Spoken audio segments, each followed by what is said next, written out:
It's on timber. You can't repair. How many? 13? 10 on No, I was only one behind. 30, 12, that'll be you. I thought I'm 2. No, one more. 32. Oh! 14. No. Oh no! 15. 15.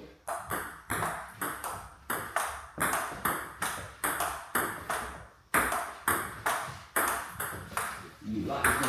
Oh, wait. Hang on, 15, 13. Alright. เล่นไม่รู้ Hey, ไม่ได้ออกกำลังกายนานเลยนะ 16, 14, 30.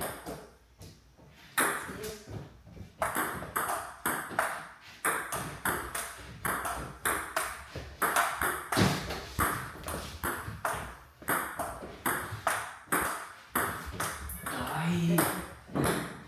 17,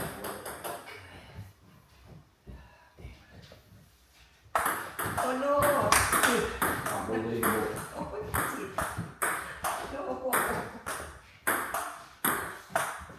Ah, God. That's good. I'm in trouble. โอ้คุณหวัง Already.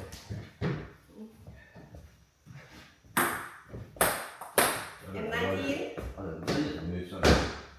Shouldn't move, but they do.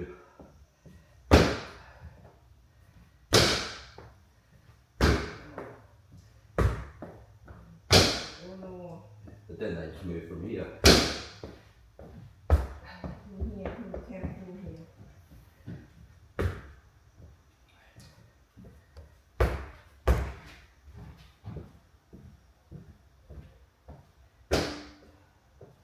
I'll put you there. Gaps there. มันจะต้องมีช่องว่างฝั่งโน้นแหละ That might stop a bit. What's the score? แอมลูกละแอม19 Ah, you ate it. I ate 15. Alright. Ah, no! 19 Okay, let's do it the other way. Alright. ร้อยโอเค Yeah. โอ้ 16.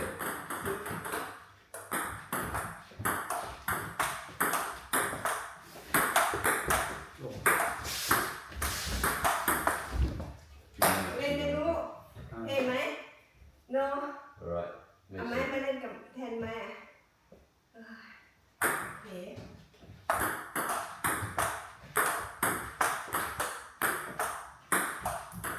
One. คิด No, what did you do that for?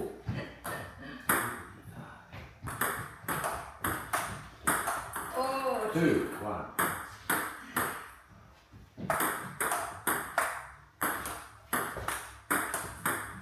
Lucky. Ah, I think we hit to it. What a spin that way. What a consistent. Lucky. Alright, 3-2. No, it was 4-2. Yeah. Come on. 4-2 Yeah. Oh, you sneaky good. 5-2. Ah! 5-3. โอ้โห That's what you get when you're sneaky.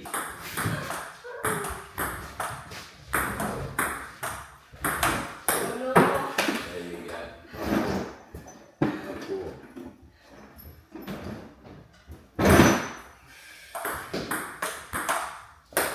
Five each. Ah, 6-5. But you were the sneaky one, you see? Oh, another one. 7-5. Now you're done for it.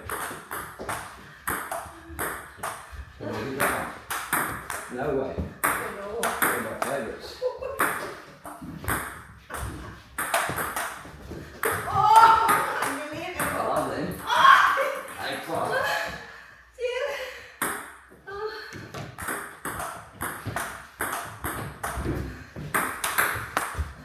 Ah.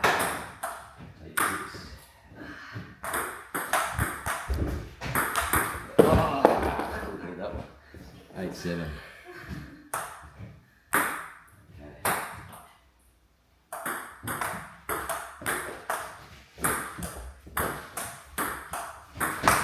Oh, you mean 97. 79. Sneaky. Oh, who said it?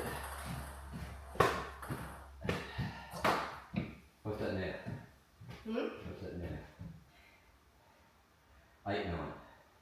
Yeah, caught one up. You're 1. Okay.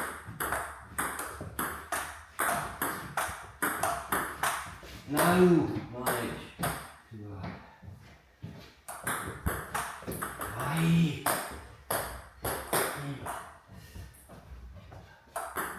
That was sneaky.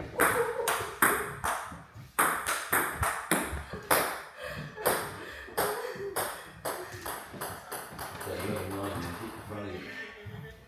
Okay.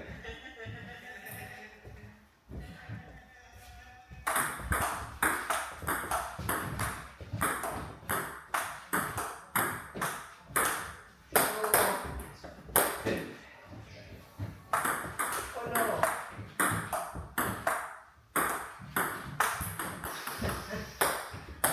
12. Oh, You did that one. 11, 12. Aye. 13. Oh, you like it. Alright. 14, 11 now. Yeah, that's good. oh. 12. 14, 12. Lucky again. 15, 12. Oh. 15, 13. Oh, unbelievable. 16, 12. Oh, shit. 16, 13. 13. No, 14, 13. Damn it. Sorry, I need a few good stuff. Yes, I'll do it. I'll do it.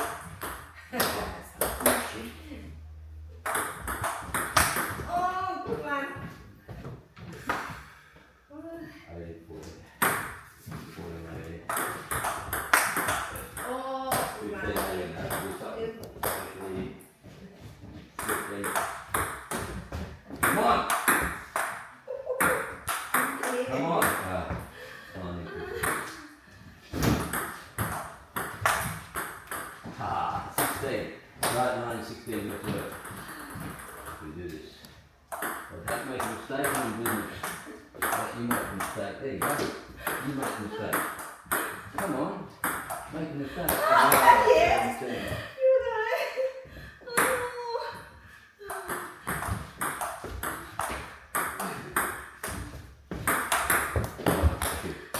That's right. 2017, alright. No. And Enough. ไปนะไปแอนไม่ได้ใช่ไหมเห็นใจโอ้ยเหนื่อยแล้วเร็วลูกเดี๋ยวนี้แต่สันนี้โอ้ยเอาไซเริ่มเลยมากกว่านี้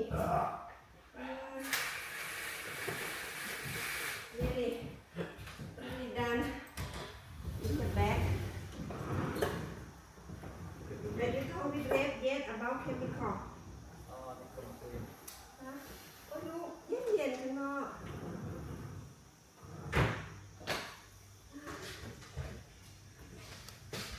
ลูกคุยกับนกยูงเหรอ ได้คุยกับนกยูงไหม ก็ส่งข้อความให้หน่อย อ๋อส่งแล้วก็ส่งตอบไหม ไม่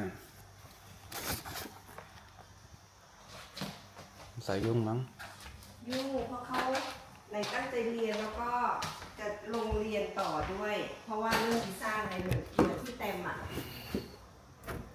ต้องลง ถ้าไม่ลงก็ต้องไม่กลับ เขาเห็นไหมเขาลำบากนะลูก ไม่รู้เลย ทำงาน ทิ้งเถอะ อื้อหือ จะทิ้งใช่ไหม ครับ เอาอืมแม่เหนื่อยไวอย่างนี้นะเห็นแม่เหนื่อยไว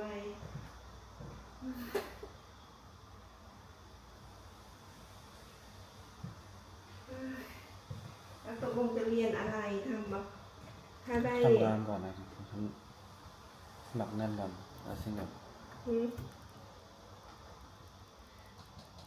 มองอนาคตตัวเองเลยนะลูกระวังนะมันลูกจะให้มันเบนเพราะว่าเขาต้องเอาออกไปทำกันนะครับ นะมันโต๊ะระวัง Right. หืม It's coming out there. เย่มันก็เลยบินเนี่ยทุกโพก็มี Thomas not live with his father, or?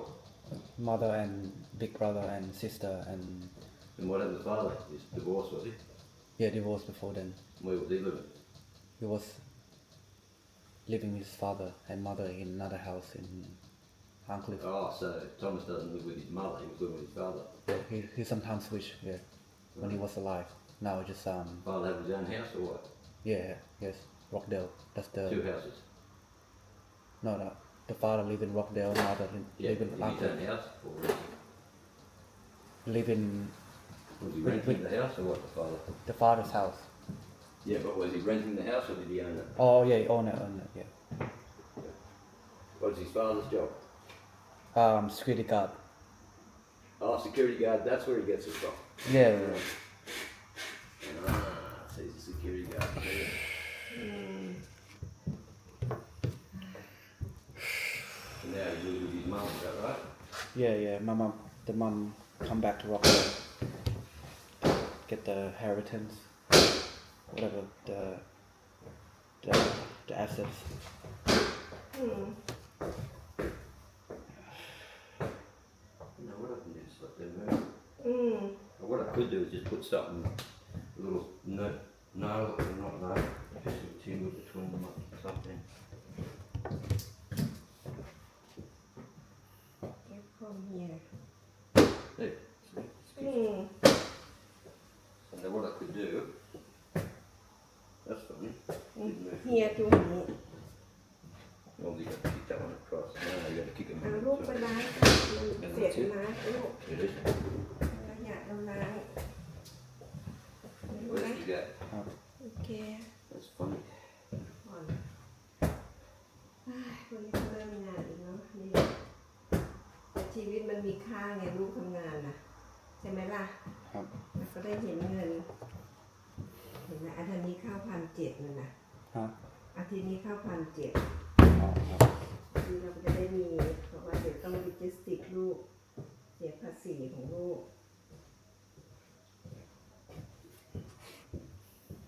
เอาให้มันผ่าน ถ้าหัวหน้าก็เปลี่ยนให้ลูกได้วันที่9นั้นเราก็ดู แต่ถ้าไม่ได้ก็ไปแบงก์กับเรื่องรถวันที่7เนาะไม่จะได้รีบเลื่อนนะลูก ครับ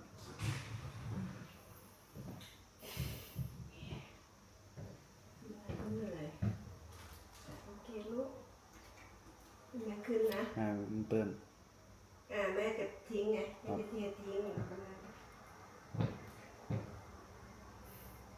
เททิ้งข้างบน It's in the fox, isn't it? หืม We'll use the fox.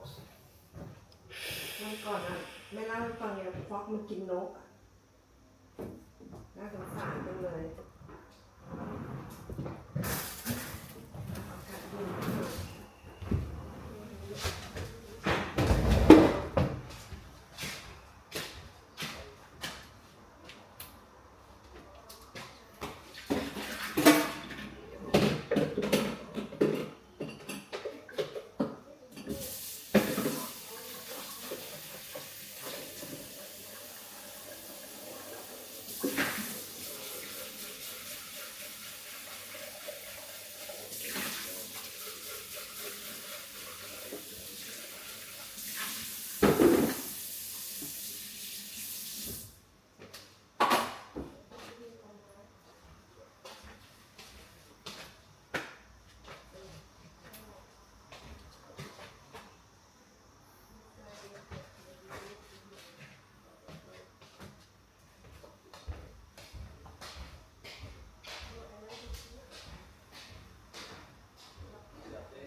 When I got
terabyte.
At the moment, I think I really do. You know, I love this country, I really do. But at the moment, I feel like have you ever heard that Mickey Flanagan joke about going to Brighton?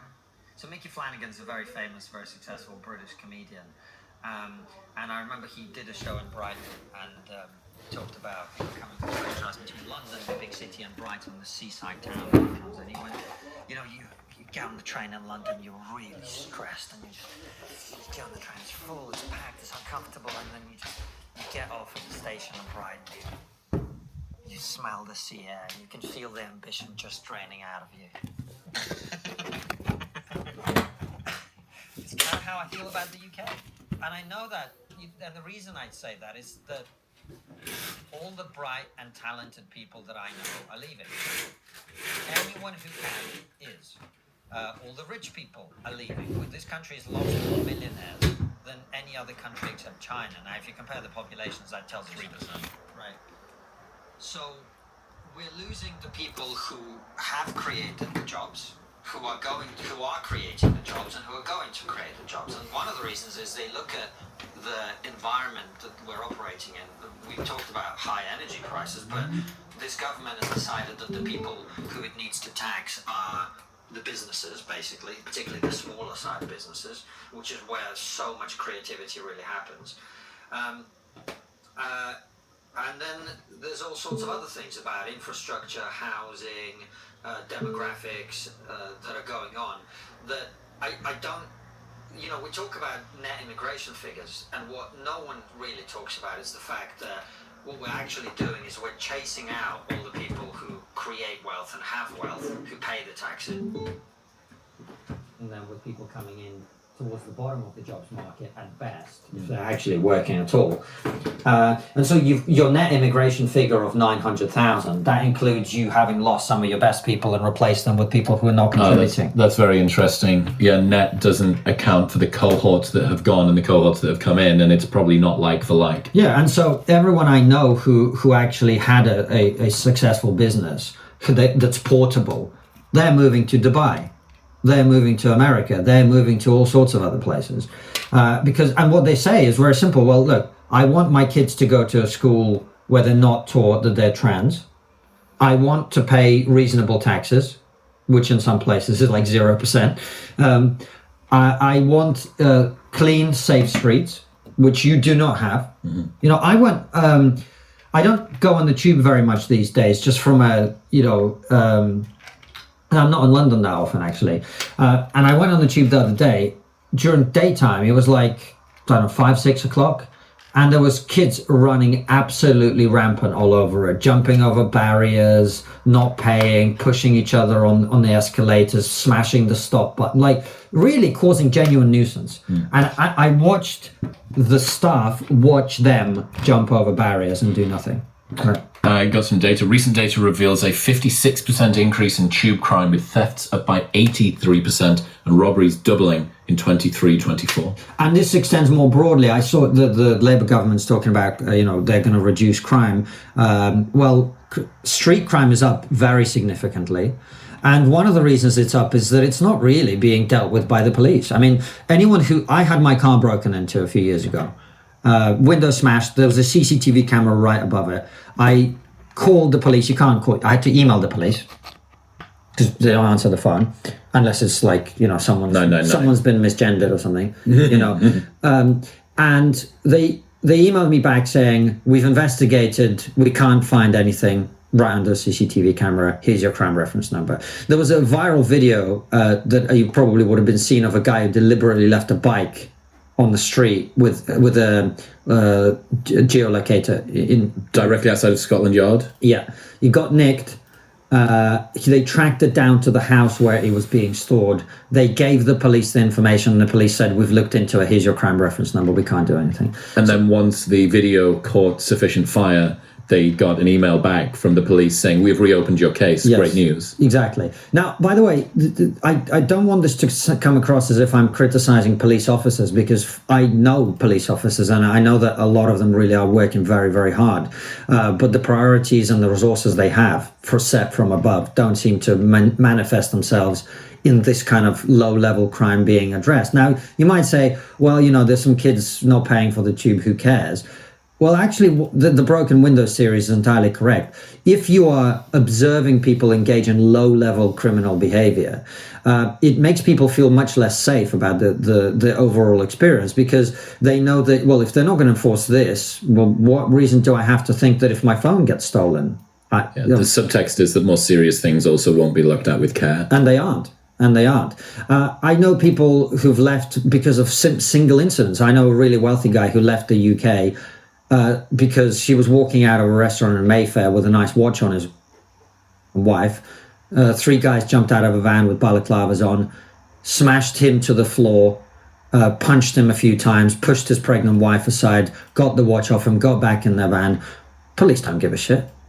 No real investigation, nothing. Why? Why are these crimes in the UK? Why is this sort of social fabric disintegrating like that? I think it's partly because the economy isn't growing, and so there's not a lot of money to be put into policing. And when you think that net zero is the way to prosperity, i.e. driving up energy prices because you want to feel green or whatever, you want to reduce Britain's contribution to global climate change from 2% to 1%, that's the great ambition. Well, then you're not going to have money. And when you don't have money, you can't pay police officers. And when you don't have police officers, people engage in crime. I mean, this is just to add additional context for the northerner in the room. This is in London. Yeah. I think the UK has the 6th biggest economy in the world. I heard this really phenomenal explanation, which is the UK is not the 6th biggest economy in the world. The UK is a very poor country attached to a very rich city. London has the 6th biggest economy in the world. No one gives a fuck about Newcastle. No one cares about Carlisle or Wrexham, except for Ryan Reynolds. Manchester, like a little bit, like a teeny little bit. Birmingham, a teeny tiny little bit. Everywhere else can go and get fucked. Like anything basically north of Birmingham can just fall off a map. And, I wrote this thing after the riots that occurred a few months ago. I read it. Yeah.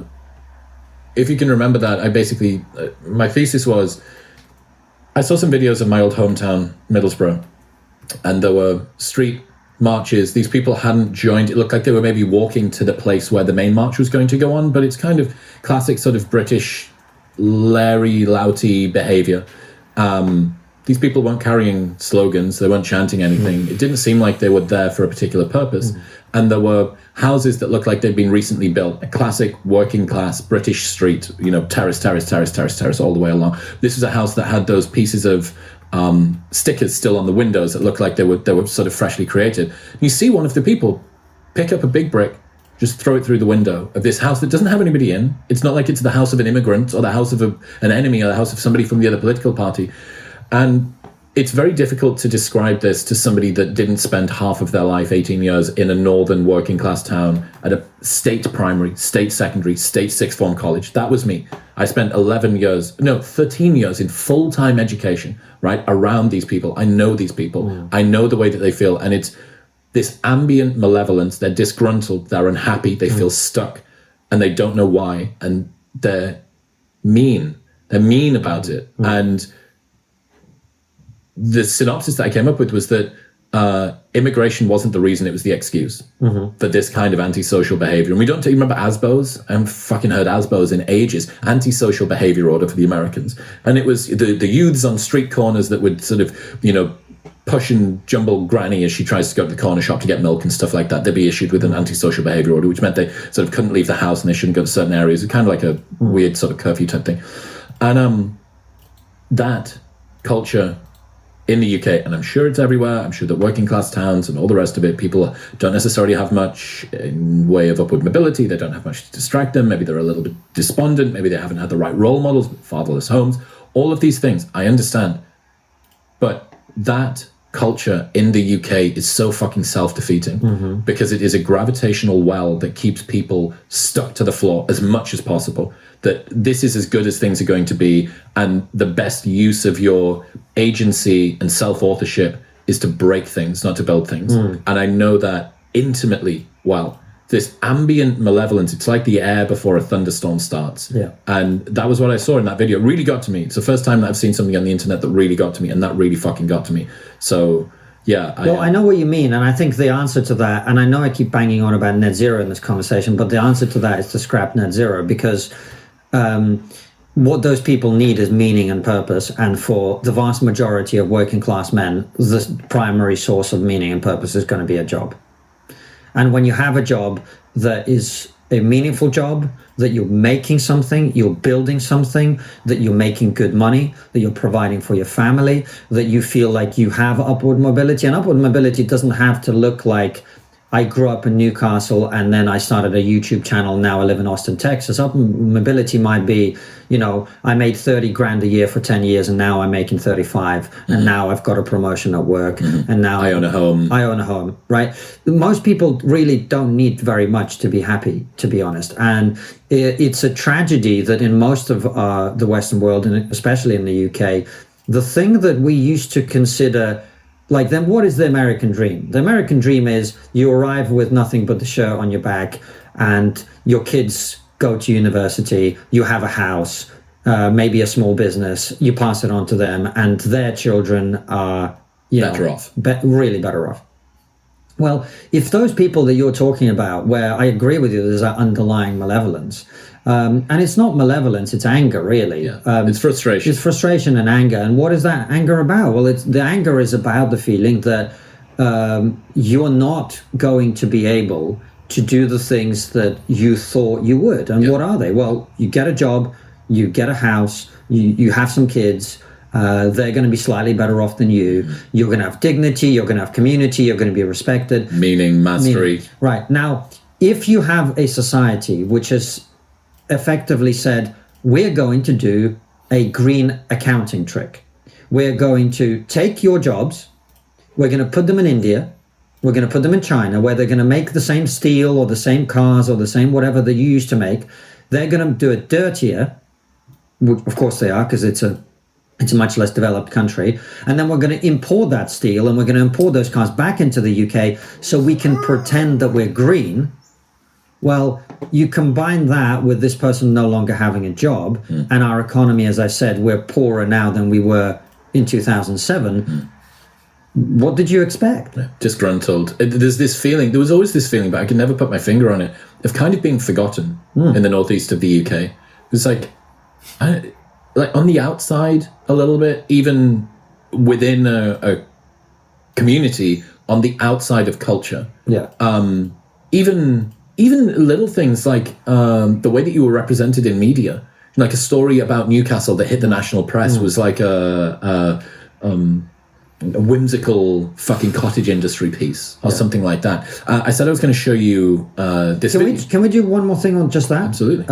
So one of the things that we've talked about in the UK is like, well, we need to build infrastructure, we need to build transport links.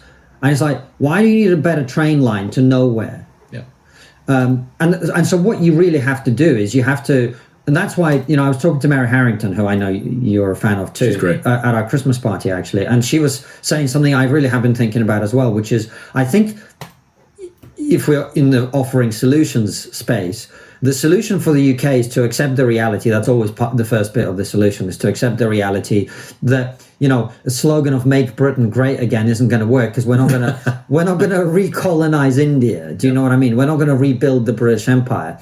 What I think we could do, if we really wanted to, but this would require both a political and a cultural shift on a level that would be extremely significant, would be to recognize that over the 20th century, Britain went from being the center of Western civilization to being the provincial part of it. We're on the periphery now. Yep. The center of Western civilization after World War II, during World War II, I would say, shifted from Britain to America.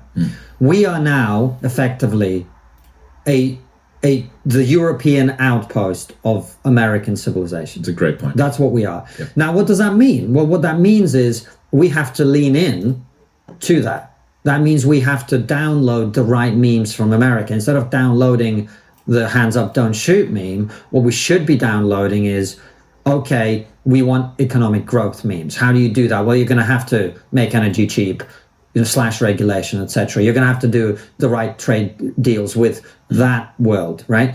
What that means, all sorts of other things that we borrow from them and apply to ourselves, as opposed to thinking that we know best. We clearly don't. Otherwise, our society wouldn't be as screwed up as it is. And part of that is you're going to have to give people in deprived parts of the country work. Yeah. And you're going to have to find ways of employing them and actually creating things that are of value. And that means, yes, we in the UK may end up paying more for some of the things that they make, but that money is going to go to your neighbor instead of a perfectly nice guy in India doing the same job. Yeah. But if we want our society to hold cohesively together, some of the extremes of the globalization process, that is the reason why those people in Newcastle are angry and malevolent and mean and nasty. We're going to have to find ways to actually give them jobs and employment. And that means not chasing out the people who are job creators. And that means not pricing them out of the country by making business impossible. Sleep isn't just about how long you rest, but also how well your body stays in its optimal temperature zone throughout the night. And this is where 8 Sleep comes in. Just add their brand new Pod 4 Ultra to your mattress like a fitted sheet, and it automatically cools down or warms up each side of your bed. It's got integrated sensors that track your sleep time, sleep phases, HRV, snoring, and your heart rate with 99% accuracy. It even starts cooling or heating your bed an hour before your bedtime. And that's why it's been clinically proven to increase total sleep time by up to 1 hour every night. I've been using my 8 Sleep mattress for years, and I literally can't imagine life without it. I'm on the road at the moment in London, and it feels medieval to not have an actively cooled and heated mattress topper. It is a total game changer. Best of all, they have a 30-night sleep trial, so you can buy it and sleep on it for 29 days. If you don't like it, they'll give you your money back. Plus, they ship internationally. Right now, you can get $350 off the Pod 4 Ultra by going to the link in the description below or heading to 8sleep.com/modernwisdom using the code modernwisdom at checkout. That's EIGHT sleep.com/modernwisdom and modernwisdom at checkout. What's happening, people? Thank you very much for tuning in. You enjoyed that little morsel with Constantine? Of course you did. What I'm saying is, later, I will bring Sona to your home.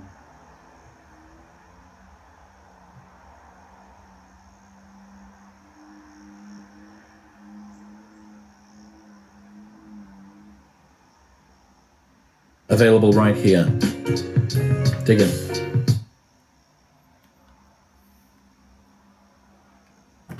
Welcome to the show. Thank you for having me, Chris. My pleasure. We finally get to meet after all these years. The first time that you came on the show was episode 78. Where are you at now? 5 years ago. I'm on 820. Wow. The show is 400 times bigger than it was when you first came on, so I wanted to say Only thank 400? Come on, Chris. I know. I'm disappointed. I know. I really did try to impress you. I wanted to hit that 500 number before we got to meet. That's pretty good. But I wanted to say thank you for coming on very early. You're very welcome. You're very welcome. I also wanted to say thank you for sending me the special edition of 48 Laws of Power, which is the coolest book. For the people that haven't seen it, it's leather-bound, gold embossed, 48 on the front, and then as you look at the side, it's gold, so like just like a gold boundary on the outside of the paper. But as you splay the pages out in one direction, it's your face. As you splay the pages out in the other, it's that famous portrait of Machiavelli. So cool. Yeah. So cool. I can't really totally take credit for it. My partner on my first 3 books, he did it. He's a brilliant designer. He consulted me on it, but he's really the genius behind that. But it's the sort of thing you can't not take a photo of. Yeah. It's so, it's the most basic technology as well. Stuff that's been around. You used to get it in cereal boxes to, look at things from different angles to be able to make it work. But no one's ever applied it to a book before. Well, he's a very strange guy. He's Dutch. He's very interesting. We had a good combination. We had a good kind of rapport. And he researched it, and he found in the 18th century, this was the techniques that they would use on the edging of books, where you would flip through it and you would see an image. And he studied how they did it, and then he was able to replicate it through digital technology. But, that's pretty genius. That's pretty interesting.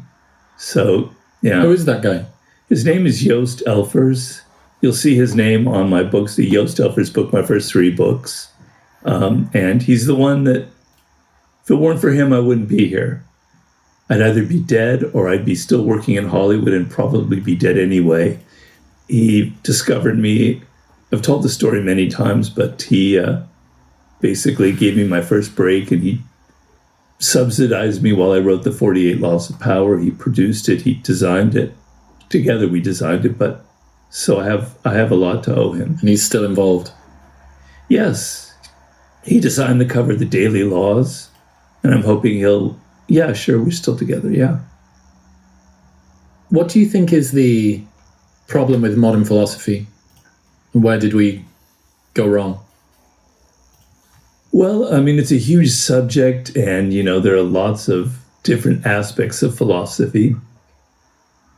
But like everything, it's so much in our culture, it's kind of lost its soul. So, years ago, we kind of somewhere went off on a wrong path. We lost faith in just our thinking in our brains, in our minds, right? So Socrates or Nietzsche, or if skipping here 2,000 years, they didn't sit there and go through scientific journals about the origins of consciousness and do studies and data and mathematical formulas to figure out how the brain works or what makes a human being. I'm doing a lot of things on Socrates right now because I'm writing about him. The stuff he's saying about is absolutely brilliant, it's mind-blowing, and it's incredibly relevant to our world today. But if he were around today, people would laugh at him. Oh, it's all speculative, right? It's just subjective. Where's the data? Where's the hard facts there? Psychology is even more infected with this kind of mindset, but philosophy is like that. I can't read that stuff. For me, philosophy, it has to have like a direct connection to my life, to living, to my soul, to my day-to-day affairs, to what I have to think about when I wake up in the morning kind of thing, It can't be all about this ethereal, abstract stuff. I can't get my brain around it. I want to know how to live. I want to know how to think. I want to know how to breathe. I do a lot of heavily into Zen meditation and Zen philosophy. To me, that is like one of the most beautiful forms of philosophy. And it's all about how to ground your day-to-day life. And you can say Zen, it can be described as the ultimate realistic philosophy, the realist philosophy. It's taking you back to what is truly real, okay? Yes, they kind of, the language could be very strange, like they try and present these riddles to you to alter your consciousness. But the essence of it is very relatable, and they want you to be able to take their philosophy and live in your day-to-day life and not have a separation between the two. So I can't read that stuff that goes on now. I just can't read it. I mean, there's some people whose things I like, but they're usually not considered philosophers. One of my favorite writers that nobody will have ever heard of, he died a couple years ago, so he's sort of contemporary, is a man named Roberto Calasso. He writes the